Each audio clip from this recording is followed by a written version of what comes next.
Magandang araw. Tara, samahan nyo nga pala kami sa bukid. Dahil maganda ang panahon, tara't magluluto tayo ng ginataang saging. Masarap to, kaya abangan ninyo. Diba napakaganda ng apoy? Hindi bulkan yan. Apoy yan ng niluluto namin. Napakasarap yan. Napakasarap ding tingnan, lalo na mahangin dito sa bukid. Hindi masarap ang apoy ha. Napakasarap lang tingnan yan. O diba? Ang ganda. Parang sumasayaw yung apoy. Ito nga pala yung lulutuin natin, ginataang saging. O diba? Masarap na, matatakam ka pa.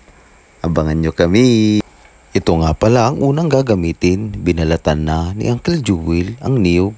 Buksan mo na yan dahil naman ikaw ay may tattoo. Matapang ka daw. Haha. Ito naman ang kanyang asawa. Shout out Auntie Concha, ang napakaganda naming tita. At dadali na nga ng babae ang saging sa kanal.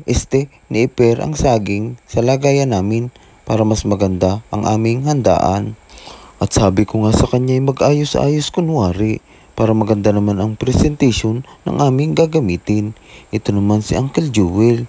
Nagsisindi na siya ng dinamita. Charot. Ito naman si Ikyang. Sige, todo kayod siya diyan. Akala mo naman marunong. Magtikang-kang ka dyan. Nakakatawa ka. Ha ha.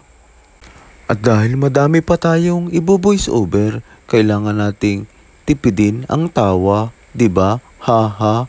At ito na nga't inumpisa na namin balatan ang saging. Diba? Napakagandang tingnan ng tanawin. Parang si Auntie Concha at si Iper lang. Oh, magmamarites muna tayo. Ha ha. At nagpasalamat na nga ako sa sponsor ng aming saging. Shout out kay Susana at kay Lula Susan na nagbigay ng langka sa amin. Paborito yan ni Auntie Concha. O diba, abot langit ang tawa. Tingin ka pa, tadyakang kita. Charot, sorry po. Ha ha. Pag naandito talaga si Auntie Concha, buhay na buhay ang vlog namin. Kasi Ricardo pa lang, sagot niya na. Diba? Ha ha. Ito nga pala ang 3 piling na saging. 3 ang nagayat. Madami ang kumain. Pag naluto, haha. Ito ang mga ginamit namin. O diba, mahiwagang langka na bigay ng kapitbahay. Ang mahiwagang saging na bigay ni Susana. Shout out, lagot ka kay Ronel. Huwag niyong isama ang santol. Iba yun, kakainin namin yun. Hindi yung kasama sa saging. Haha. Diba ang ganda ng tanawin? Lahat yan ay di akin. Haha. Shout out sa iyo. Dahil sa inyo, luminaw ang mata ni Uncle Jewel. Kaso mahal ang bayarin. O diba bagay naman sa kanya. Kahit masakit ang ulo, mawawala ng dahil sa iyo. Hindi yan sponsor. At dahil makulimlim na, sabi ko sa kanila magmadali. At habang kami nagmamadali, nakita namin ang 2 babae. Shout out kay Vanessa at kay Aileen. Sabi ko kumaway. Kumaway nga siya. O damihan nyo ng huling isda. Pagbalik nyo kahit 1 kilong tilapia. Ha ha. Alam nyo ba sa isa sa natutunan ko, kahit marami kang kaibigan, hindi ka tutulungan pag nadisgrasya ka. Tatawanan ka lang katulad ditong ilang patalastas. Diyan lang kayo, haha. Tagal kong dyan.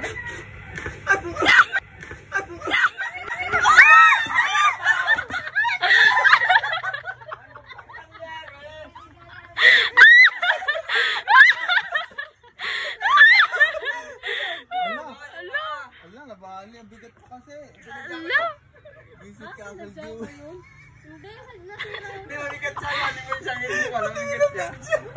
O diba sabi ko sa inyo, tatawanan lang kayo. Pag may mga kaibigan kayong ganyan, ang sarap batuhin, diba? Haha. Maiba tayo, sabi ko sa inyo, huwag kayong sasama. Dadalhan na laang, tinan nyo ang mukha niya, mukhang malungkot pero masaya. Habang ito naman naghahalo kahit bagyo na. O sige, halu-haluin ka pa.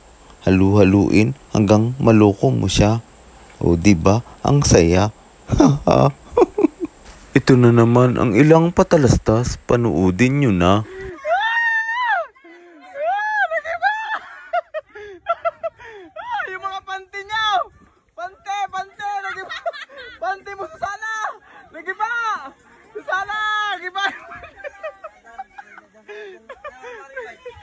lakas ng hangin! Nag-iba! Ba't tawakan mo rin? Hindi mo na pa mag-video. Ala, ang wire. Sa punong yan. Ano yan eh? Nadulos yan eh. Kung sana, pandi mo. Ang lakas ng hangin, oh.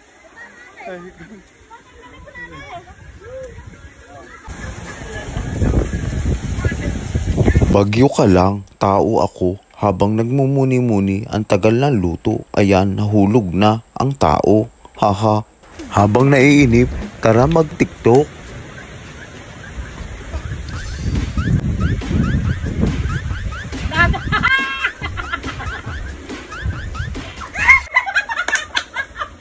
Narinig niyo ba ang manananggal tumawa? Hindi ako yun. Si Susana. Siya ang manananggal sa umaga.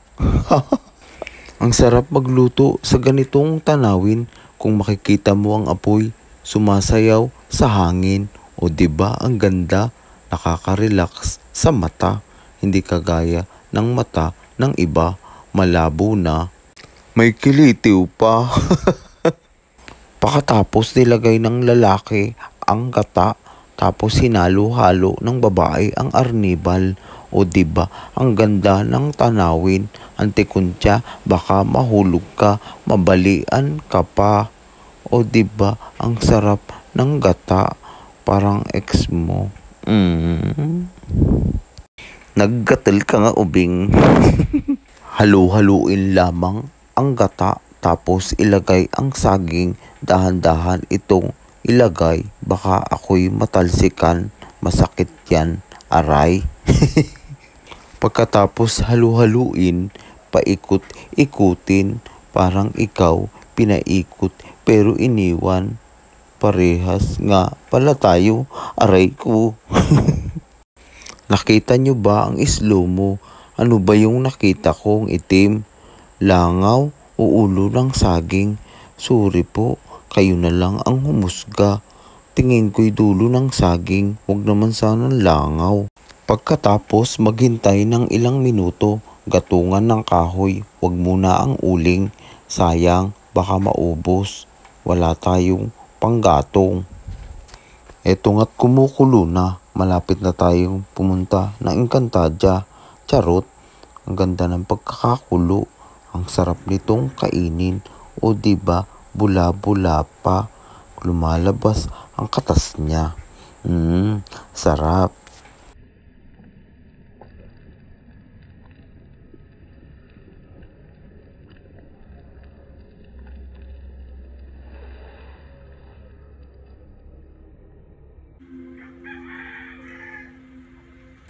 Ang sarap dahil paluto na, ilagay na ang langka.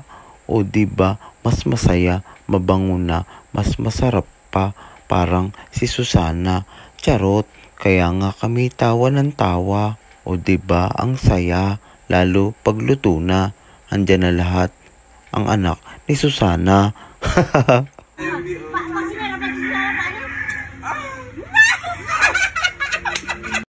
Narinig nyo ba ang tawa ng ik-ik?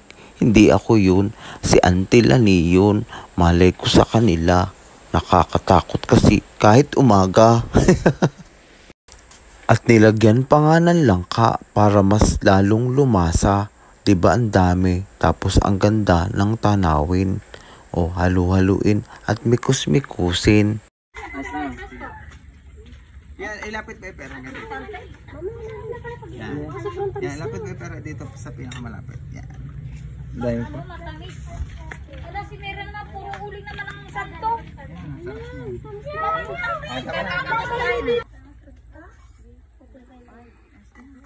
Wow, sarap. Sarap niyan. Tapos ganito yung view, guys. So beautiful. Hindi natin naluin. Yan. Ayos yan. Yan. Pero ayos na ang lasa ito. Yan. Yan. Sarap yan. At dito na nagtatapos ang aking kwento. Maraming salamat. Please comment, like, share, and subscribe kung nagustuhan nyo ang aming vlog. Salamat!